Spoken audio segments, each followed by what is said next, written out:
Hello, my lovely dear ones. Good night, good evening, good afternoon, good morning.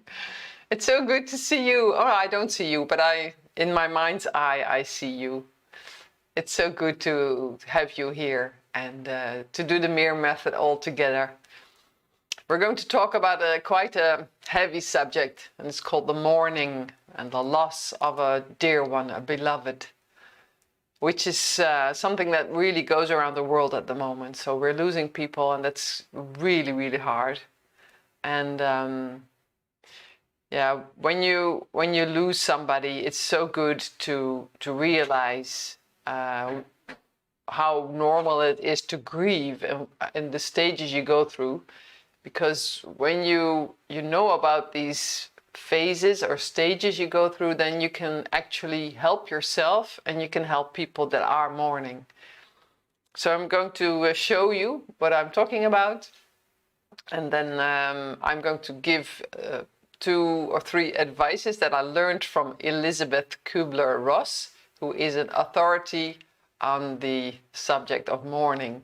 She has guided so many people who were suffering from loss, and she learned so much from that. And I give you just a little bit of her information, but something that's really wonderful if you are mourning yourself, or if you notice other people around you who have lost somebody. So you can be of really good help. And we're going to do the MIR-Method all together and in a special way. So I'm going to tell you, which has to do with regret, because we can let go of regret as well. Let me open the presentation. So here's the welcome. Welcome to you mirrors. If you're new here, this is the first time you look at this video, then a very special welcome. And if you have been here before, then welcome again. Thank you for joining me every time. When we do the MIR-Method all together, this is for the people who are new. When we do it together, we make like a huge network around the world, because there are people from America, from Australia, New Zealand, Czechia, so from Europe. I have not seen any people from Africa yet, so I hope they will come.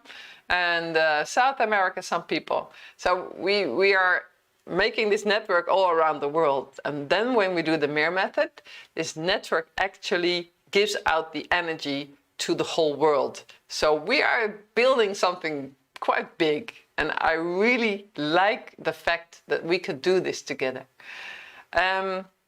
It also helps yourself, of course. So when we do it as a group, then everybody in the group gains from this. So the effect of the MIR-Method is stronger for every single person, because we do it as a group. So yes, let's do this. Thank you for the MIR-Method coaches. Very special welcome for you. I'm glad that you are willing to guide people who are suffering, who are doing the MIR-Method and they need some extra guidance.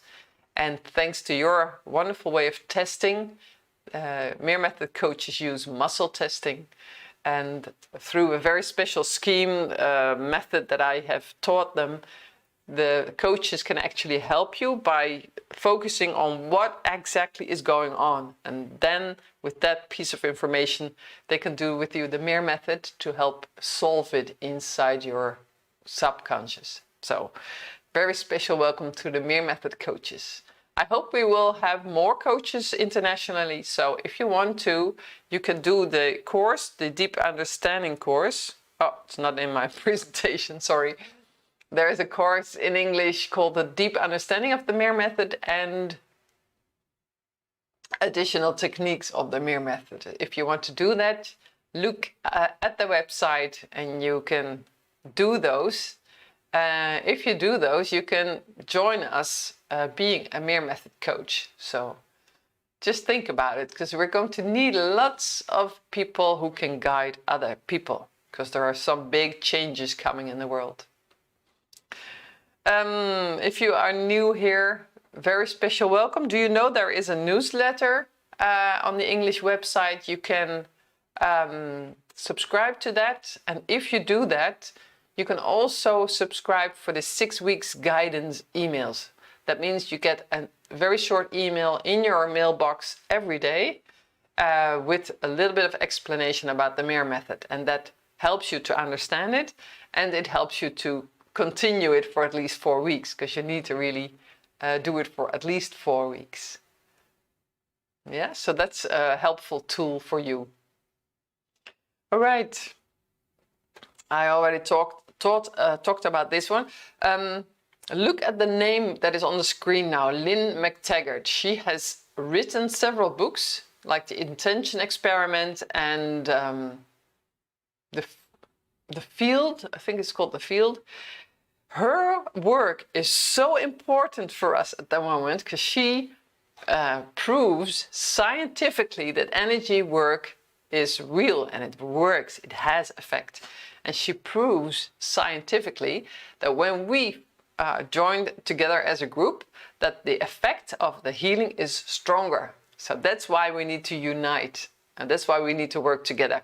So all these meditations online and focusing on intention, focusing on the heart, all these groups that are working together, they are helping to make the world rise in frequency, and it makes the world go and evolve into a much nicer world. So this is actually coming. It is happening. Isn't that great? So there's so many people uniting at the moment. It's awesome. And that's how we're going to make this world truly peaceful. Yeah. All right. When you look at a good immune system, this is what I always show. You need relaxation. You need to detox yourself. You need to clean your body inside and out. You need to eat healthy food and to drink water. And of course, be cheerful. So if you're not cheerful, what's going on? Are you grieving? Are you angry? Are you scared? What's going on? And let the MIR-Method help you deal with those emotions, and try to bring yourself back to the cheerfulness, because that's when your heart is strongest. That's when your heart emits all these hormones. So your heart actually produces hormones called oxytocin, and it spreads all these hormones through to all the cells in your body, and that's very beneficial for your health. So a happy heart is good for your health. And if you don't feel so happy, then just look at a video or a film that makes you happy. Or look for a friend that is always funny. You can work on it, like really focused to make yourself feel more cheerful again. I'm going to focus on the relaxation now, because when you lose somebody, that's very, very stressful. So it's not very... But it's one of the worst things in your life, actually. So the number one stress for human beings is mourning, is to lose somebody you love. The second one, you know what the second one is? The second most stressful thing in your life is to move to a different place, to move to a different house. I didn't know that, so that's amazing. But the first one is to lose a beloved.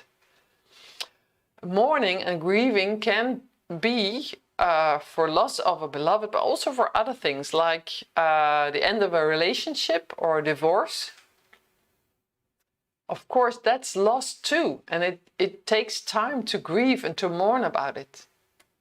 To get fired. That's also that can be so painful, that you are sent away from the group of people you've been working with for so long. That also can be a lot of mourning, gives you grief. It can be the loss of health. Maybe you have an illness and you don't see yourself recovering from it, or maybe you lose a limb, or you lose your eyesight. It can be so many things, and you know it's not going to be normal again. So that's hard, that's very hard. So you really have to grieve. Of course, you can use alternative methods as much as you can, because they really work. But there's also a period of grieving, because your normal health is not coming back. It looks that way. In the Netherlands, we have a book about Elisabeth Kübler-Ross, and that's called About Mourning. And you can look it up on the internet, because the stages I'm going to tell now are from her. So it's her work, and I really like it. So I'm going to explain shortly what she tells in her book. The 5 stages of mourning. The first one is denial. So when somebody comes at your door and gives you really, really bad news about somebody who died, that's terrible. And we have this capacity in our brain that really shuts it off. So this message will not come inside your brain, because it feels like you're going to die yourself. It's so painful, it's so hard, you have to close up, you have to deny. That's not true. It's impossible. I saw him this morning. This can't be happening. So denial. Absolutely normal. And just, yeah, you have to accept by yourself, you have to accept yourself that you have denial, but also that other people around you can have this denial. Totally normal. And the shock of the bad news will come through eventually. And sometimes it takes a day, 2 days. It can be a nightmare that you wake up in the morning, you still think the beloved is there and it's not there. So it's hard. But denial is totally normal and human. The second one is anger. Anger is a stage which is really, really important to live. You need to live your anger. And you can do that by screaming. When you're in the car, scream as much as you can, or scream into a pillow, or sing to hard rock or metal, and sing as loud as you can so you can scream out all the anger. Elisabeth Kübler-Ross tells about the anger, that it's very important to live it, because underneath the anger there's a lot of grief and possibly also very deep pain. So when you live your anger and you make sure it goes out, you go towards the grief, but also you can heal this deep pain, which is very often from your childhood. So the more you live your anger, the better your whole healing process goes. The third one is negotiation. That's a part of the grieving.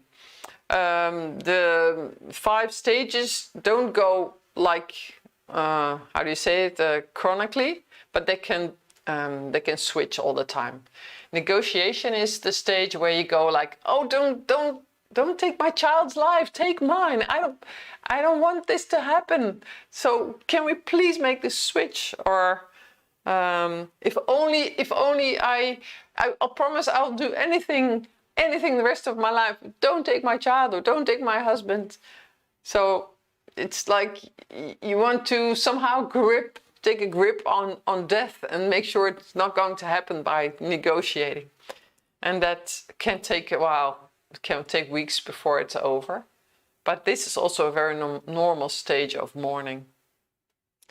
Fourth one is depression. Everyone goes through a depression, and it depends on how deep it is, how long it will take. And depression is actually the total emptiness, the void of not having something to live for. So you lose somebody, and it's like your whole life is empty and meaningless. So it feels like totally numb, basically. And when you're in the depression, it feels like you will never get out. But the good news is depressions go away. They always go away. So one day you get out of it. And you notice when you're getting better is when you have more good days than bad days. Depression is also very, very necessary to go through the whole grieving process. So it's really part of it. And the more people take time for it, the better in the end it is for them. So take time for the depression. And the fifth one is acceptance. It's not that you agree with what happened, but that you can live with it. Okay, it has happened. It's true. I'm going to have to live with this for the rest of my life. So you can sort of give it a bit of rest. But it doesn't mean the mourning is over, because when you find like a piece of jewelry from somebody who has died, which is behind the couch, it's all of a sudden, and you notice, the whole grief comes up again when that happens. So it comes in your way all the time again, but it gets less and less. I'm going to talk a bit about crying, because Elisabeth told about crying and that it is so important to cry. So I don't know how you are brought up, but if you were taught not to cry, that's very, very hurtful for your body and for your emotional well-being. You really need to cry. If you don't cry, so no cried tears, they block the large intestine meridian, and that will give, how does you say that in English? Obstipation? It's like when your belly is holding on to all the food, it doesn't come out. Constipation, I think, yeah. And that's because, it can be because of the grief, because of the tears you didn't cry. That actually can be the reason that your belly is holding on to all the food. And the lung meridian as well. So lung problems can be because of the grief you did not express. So the tears you didn't cry can actually cause problems with your lungs. So cry, they call them postponed tears, but the best advice I can give you is cry until you're out of tears. Just cry. In the course of the additional techniques, I teach a first aid method. So it's the MIR-Method, but then in a first aid way. And people can use it when they are crying and they can't stop. And then they sort of take away the hardest part of the crying. They still cry, but it's not that intense anymore. But sometimes when people are grieving, you shouldn't be doing the first aid. They just need to let go of all these tears. Sometimes people cry for like 3 days. So they just need to let go of this. Just let go. Let all these tears come and come and come. And that's the best way to go through the whole grieving process, to allow yourself to let it all out. And it is tiring. So then people are so tired when they've cried so much. If you want to help somebody who is mourning, just realize the people who are mourning, they need help. They do need help.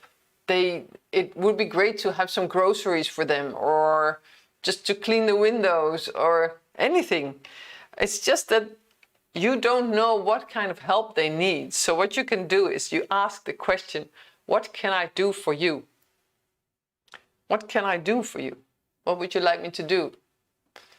Or the other question is, how can I support you? Maybe they will say, okay, could you please take the sheets off my bed and put on new sheets? It's just, I've been in this bed for like 6 weeks and I didn't have the energy to change the sheets. So maybe it's something like that. Or maybe they'll say, oh, can you please hold me? Just put your arms around me and just support me, because I'm so lonely. Maybe that's what they'll say. You don't know what kind of help they want, but just ask for it. So what can I do for you? How can I support you? So these are the questions you can ask. And people that are grieving, it's not over after 2 weeks. So after 2 months, they're still grieving. So they still need help. And once the stage of depression is there, they really, really need help. They really need people that are just there for them. Don't ask too many questions, but just look at them and see how they're doing. Make a nice cup of tea. You don't need to do much, but just be there. All right.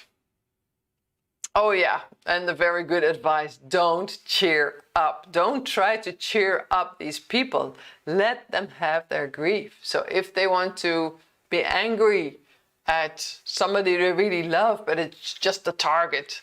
You know what my brother-in-law said at the funeral? I'm so angry. So, then just let them be angry. Don't try to shush it. And if they're crying, even if it's 2 hours, don't try to cheer them up. They need the grieving. And I know it's hard to see somebody cry. It is. We just want to wipe away the tears and just, oh, it's going to be better. Don't. Just let them have their grief. Because if you try to cheer up the people, your real message is, I don't want you to cry. And that's a message you don't want to communicate. Okay, so when people have lost somebody, just allow them to be sad. Allow them to cry, to grieve. Regret. Regret is something so not nice when you have lost somebody. If only I had. I wish I had. If only I had driven the car myself. If only we had gone away like 20 minutes later, this accident wouldn't have happened.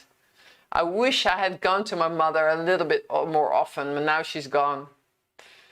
I wish I didn't say, let's not go on vacation, let's postpone it, and then no more vacation ever came. So the regret is hurtful, it's terrible, and it's something we do to ourselves. We don't need to have regret, it's just something that our mind does. And there's just one way you can get rid of regret, and that is to forgive yourself. That's advice from Elisabeth.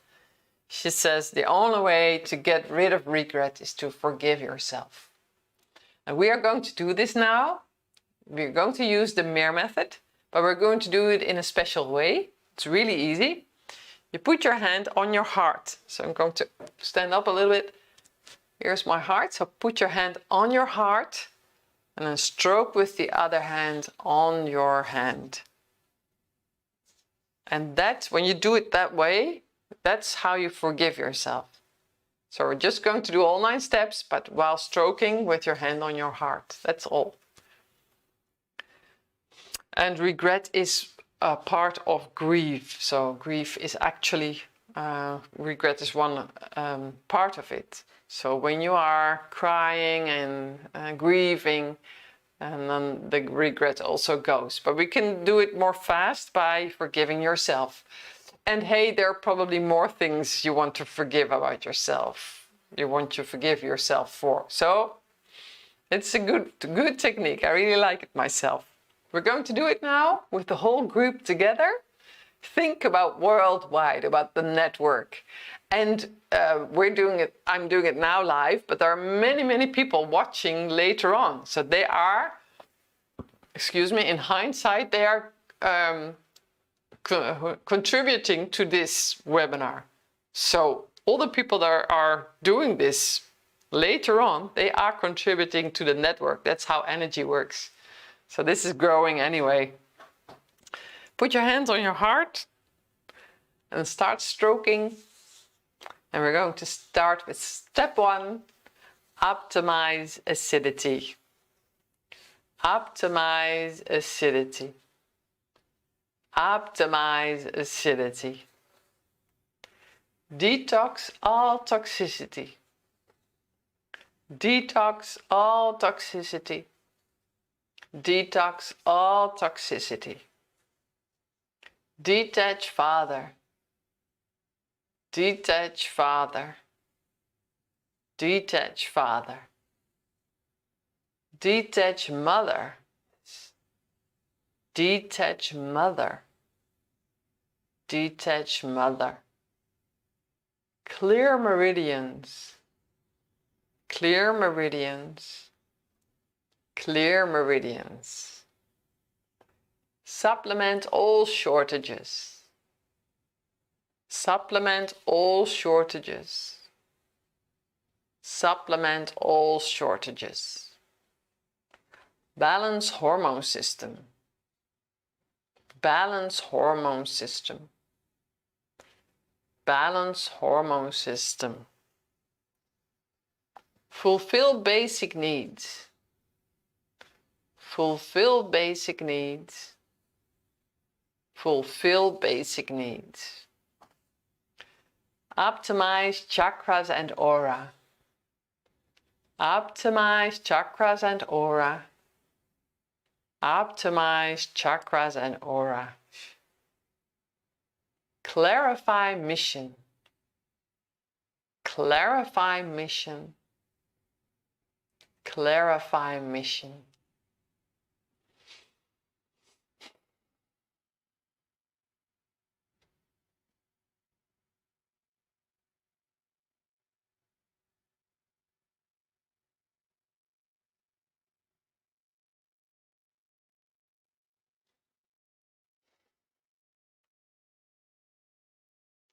I noticed that the heart is actually really touched in this network of people. So we really have done something special with our hearts tonight. So I wonder what goes through this network with healing energy. We'll see. If you want to let me know if you felt something, or if you want to tell your story about who you have lost and what happened, please feel free to do so. You can go to the website MIR-Method.com/together. Please let me know what country you're from, because I'm really curious. All right. So I hope the MIR-Method has done you much good now. I hope you can forgive yourself. I hope your grieving will be a bit softer. I hope you can cry. Cry the tears you need to cry. And I hope the loss that you have will be... I hope you can go to the stage of acceptance, and I hope you have nice people around you that can help you and support you. For me, you get a big hug, and thank you very much for helping me and joining us in the webinar, and I hope to see you again within 2 weeks. Until that time, bye. Stay safe, be good. Bye.